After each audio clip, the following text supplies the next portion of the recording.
Hello students, ये हम लोगों ने पिछली क्लास में मैथ्स का पोर्शन शुरू किया था और ये डिफरेंशियल कैलकुलस, ये बुक है लालची प्रसाद का। ये बुक आप लोग ले लीजिए। और हम लोगों ने इसमें से पोर्शन शुरू किया था सक्सेसिव डिफरेंशिएशन। ये इसका लिस्ट ऑफ फॉर्मूलाज है, इसको हम लोग को याद करना है क्योंकि इसका हम लोग बार बार यूज करेंगे। और पिछले क्लास में मैंने एक सम भी बताया था, nth differential coefficient of x to the power m। ये एक अलजेब्रिक इक्वेशन है। और आज की क्लास में हम लोग एक ट्रिगोनोमेट्रिकल फंक्शन का nth order of differentiation find करेंगे। तो ये प्रॉब्लम हम लोग का है, find the nth differential coefficient of sine ax plus b. ये एक ट्रिग्नोमेट्रिकल फंक्शन है साइन ax प्लस बी। हम लोग को इसका nth डिफरेंशियल कोएफिशिएंट फाइंड करना है।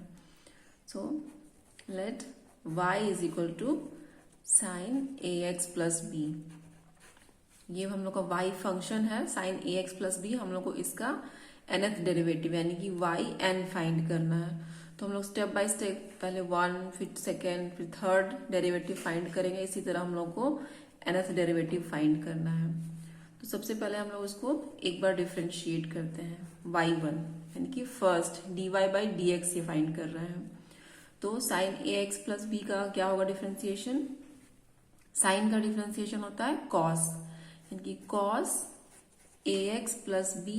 और यहाँ पे x का कोएफिशिएंट a है तो वो पहले आगे आ जाएगा। तो हम लोग को क्या मिला? y1 is equal to a cos ax plus b. और इसको हम लोग ऐसे भी लिख सकते हैं, a sine ax plus b plus pi by 2। ऐसा क्यों लिख सकते हैं? क्योंकि sine pi by 2 plus theta क्या होता है? cos theta. अगर हम लोग किसी एंगल में पाई बाई 2 ऐड कर दें तो वो साइन से कॉस बन जाता है और कॉस से साइन बन जाता है। इसलिए अगर हम लोग cos a x plus b को हम लोग लिख सकते हैं sine a x plus b plus pi by 2। अब हम लोग इसका सेकेंड डेरिवेटिव फाइंड करेंगे y2। तो ये क्या होगा? साइन, फिर से साइन का डेरिवेटिव हो जाएगा cos a x plus b plus pi by 2। और हम लोग के पास यहाँ a पहले से है और एक और आ जाएगा, एक x का कोएफिशिएंट। तो यहाँ पे क्या बन जाएगा? a square. और इसको हम लोग फिर लिख सकते हैं a square sine of ax plus b plus pi by 2 and again we will add pi by 2 in it. तो ये दोनों ऐड होके क्या बन जाएगा? Finally sine square sine of ax plus b plus 2 pi by 2। ये पाई by 2, ये पाई by 2 दोनों ऐड होके 2 पाई बाई 2 हो गया। इसको भी हम लोग कट नहीं करेंगे, इसको ऐसे ही रहने देंगे 2 pi by 2। Now we will find the third derivative y3।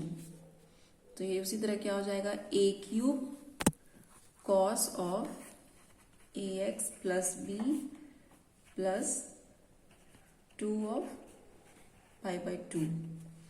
इसको हम लोग फिर से cos को साइन में कन्वर्ट करेंगे तो क्या हो जाएगा?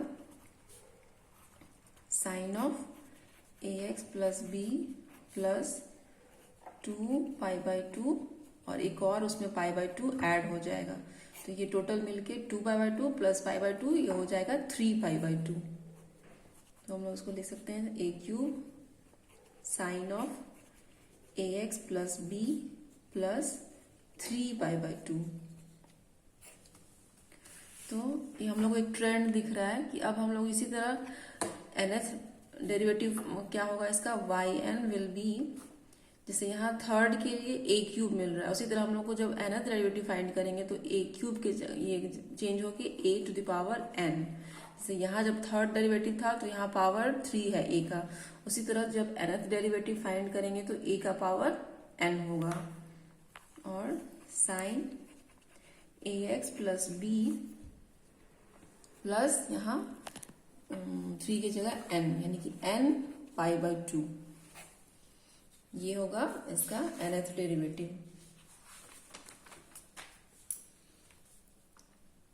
अगर हम उसको फिर से एक बार और डिफरेंशिएट करें यानी कि y n प्लस 1 फाइंड करें तो ये क्या होगा a to the power n cos of ax plus b plus n pi by 2, और यहाँ फिर से एक a मल्टीप्लाई हो जाएगा x का कोएफिशिएंट, तो ये हो गया a to the power n plus 1, और cos को भी हम लोग साइन में कन्वर्ट कर दे रहे हैं, sine ax plus b plus ये n पाई बाई 2 में एक और पाई बाई 2 ऐड हो जाएगा, तो ये बन जाएगा n plus 1 pi by 2।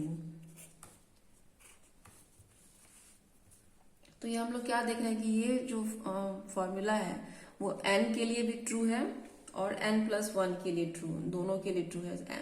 This is true for n and n plus 1। तो हम लोग मैथमेटिकल इंडक्शन से क्या देख सकते हैं कि जो भी फॉर्मूला 1, 2 और 3 के लिए ट्रू हो और n प्लस 1 के लिए ट्रू हो, यानी वो हर किसी भी वैल्यू n का किसी भी वैल्यू के लिए वो फॉर्मूला ट्रू होता है। तो हम लोग इसका फाइन लिख सकते हैं, thus if y is equal to sin ax plus b, then yn is equal to sin of ax plus b plus n pi by 2। तो ये हम लोग का फाइनल आंसर है कि if y is equal to sin ax plus b, then its nth derivative will be sin ax plus b plus n pi by 2। तो ये हम लोग को एक तरह से हम लोग कभी याद भी कर सकते हैं, इस फॉर्मूला को भी हम लोग डायरेक्ट यूज कर सकते हैं, या फिर ऑब्जेक्टिव क्वेश्चन में ये आ सकता है कि if y is equal to sine ax plus b then what will be its nth derivative. और इसका एक पर्टिकुलर केस है,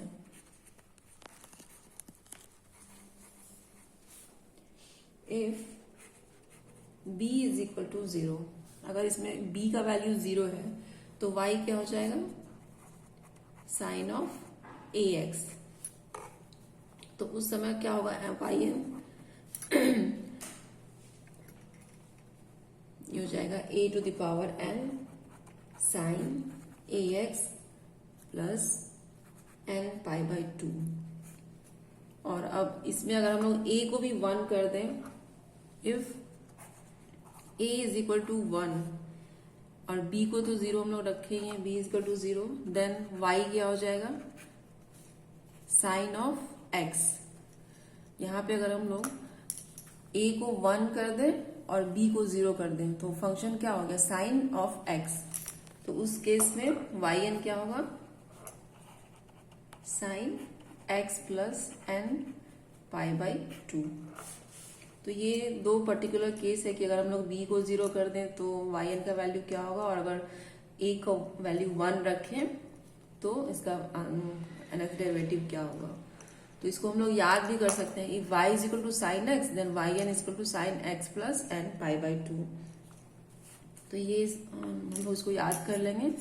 उसी तरह हम लोग cos का भी निकाल सकते हैं, if y is equal to cos ax plus b।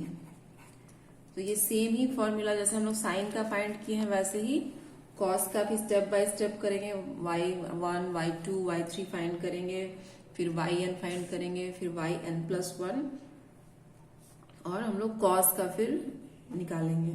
तो उसी तरह ये cos का भी आ जाएगा, yn will be a to the power n cos of ax plus b plus n pi by 2। तो ये दोनों हम लोग को प्रैक्टिस करना है क्योंकि ये इंपॉर्टेंट क्वेश्चंस है, ये आता है बार बार। तो इसको हम लोग को बार बार रिपीट करके इसको प्रैक्टिस करना है कि एग्जाम में कोई गलती ना हो स्टेप में और ये करेक्ट बने। ठीक है, आज के लिए इतना ही। Thank you.